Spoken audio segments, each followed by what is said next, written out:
What is up, all of my beautiful YouTube family? Welcome back to the Bad LSX Garage YouTube channel. In this week's video, we're going to try to get my 2024 Road Glide to breathing just a little bit better. Stick around, stay tuned, and let's roll to that intro.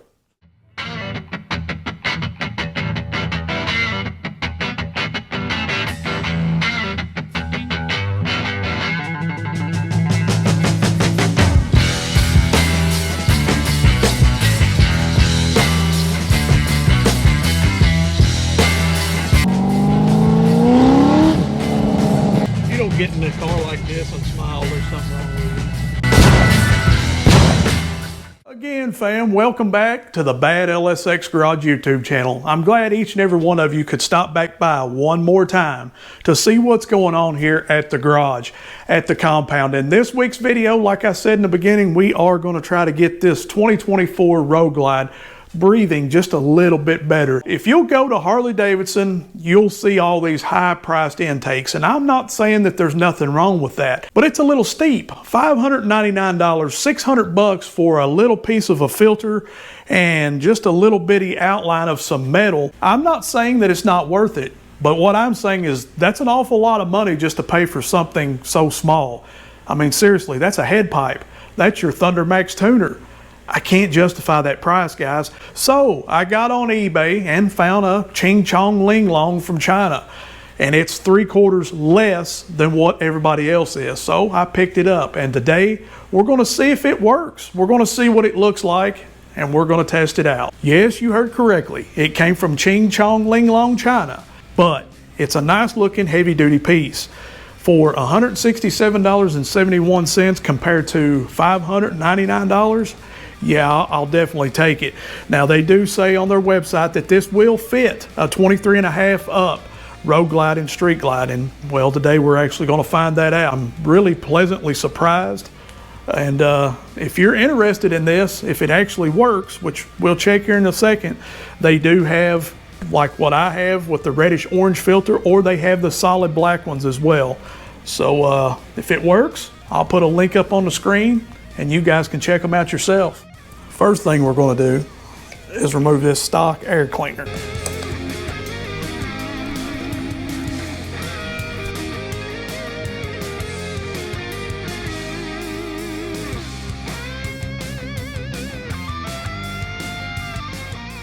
Once you have the bolts removed, pull the box out just a little bit and remove the hose that's on the back of the box. From the looks of the instructions, we need to disassemble this air cleaner.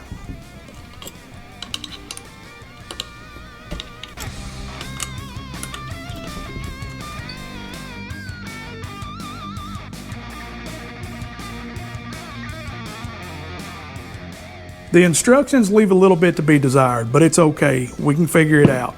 First thing you want to do after you get everything disassembled is find your little pipe that's going to go into your backing plate. Then you want to take some thread tape and put on the threads. Obviously, you want a good seal. Right here's where it threads in, and let's get it threaded in. This kit will come with a gasket and a spacer. Now, if you look on your backing plate, you'll see that you have 3 grooves. On this spacer, you will also see that there's 3 grooves. Obviously, you line the 3 grooves up and you're good to go. Now take the supplied screws that come with the kit and run those into the backing plate. Find your breather hose and then hook it back into the backing plate.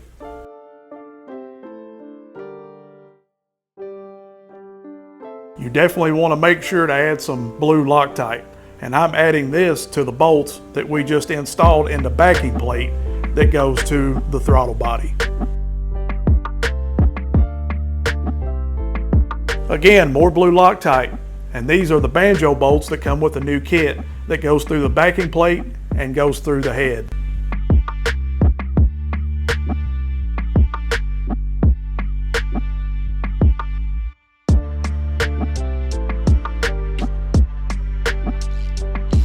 I'm not going to pretend to know the torque specs. All I'm going to do is tell you to be cautious and tighten them accordingly to what you think is correct, or look up the torque specs yourself.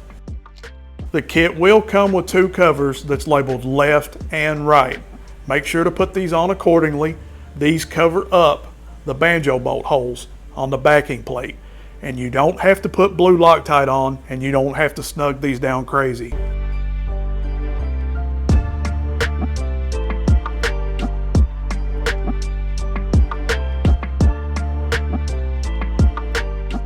For final assembly, you want to make sure that this shiny piece on the filter is at the bottom. If not, rotate it to where it is. Take your filter housing, line it up correctly with the backing plate. Take your spacer, put it in between the backing plate and the filter housing, then take your nut and push it through the filter housing, the spacer, and the backing plate. You will have 4 that you need to do this way before going to the next step.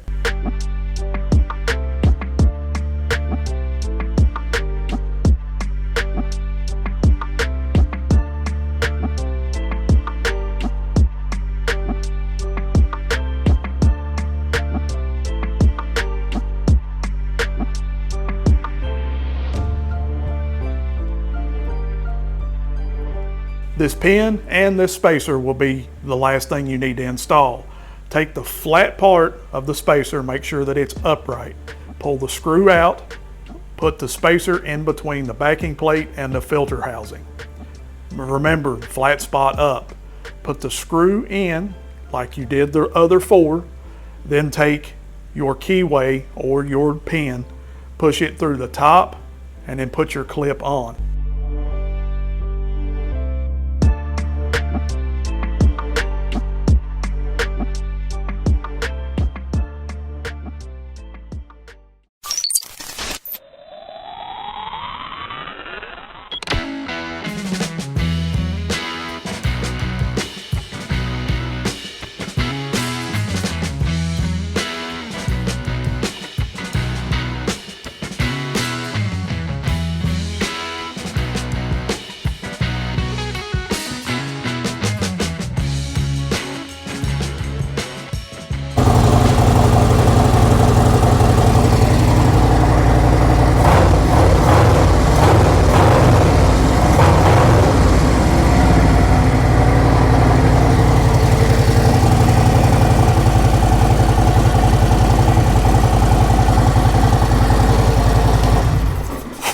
I gotta be honest with you, fam, it's moving some air. I was a little skeptical about this. I honestly didn't think that it would look this good, be this high quality, and honestly go together this easily.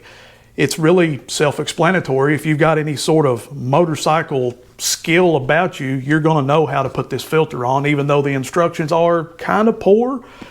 It's really easy. And to be honest, for $167, I don't think you can go wrong with this. It really is moving quite a bit of air, and it's 3/4 less of the price that you're gonna get anywhere else. The only thing that there's 2 things really that I dislike about it.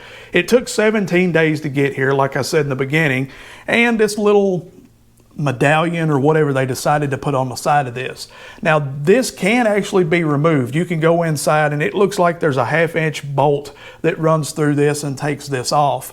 And I'll probably make some sort of medallion or something to put on here, but I'm not really, I don't know, this just does not fit the bike. You know how we roll around here. If we can do it cheaper and better, we're definitely going to do it. Now, that's not to say that this little thing is going to outperform the $600 one, but in my honest opinion, I believe it's going to be side by side. I believe they're going to be neck and neck, and the difference is going to be very, very minute, because you got to understand, an air filter is an air filter, and an engine is an engine, and it's just a big air pump, and the more air that you can feed into this engine or air pump, the more horsepower that you're going to make. Okay, with that being said, I do understand that different filters will gain different amounts of horsepower. But if you really look up the numbers, it's very, very minute, just as long as you can get the air in. So I believe we're getting the air in for 3/4 of the cost less. And in all honesty, that's a big enough savings in my pocket that now we can worry about maybe changing the cam for a high quality cam, maybe putting a Thundermax tuner or ECM in. You know, put the money where it actually matters. Am I wrong? I mean, if I am, put it down in the comment section. We can still be friends. We can agree to disagree and move on. If I'm wrong, tell me. If I'm right, tell me. If you have something else that you would like to tell me, just leave it in the comment section. But fam, that's all I've got for you for this week's video. If you've enjoyed it, you know what to do. Go down there and hit that like button. Maybe think about subscribing if you haven't already. I'd love to have you. If you don't know, if you're teetering back and forth, maybe just go watch a few videos. See if we're, connection. If we are, I'll see you on the bad side. Until next week, fam, I love you. I love each and every one of you. But I gotta go. Are you ready? Let's do this. Peace. I'm out.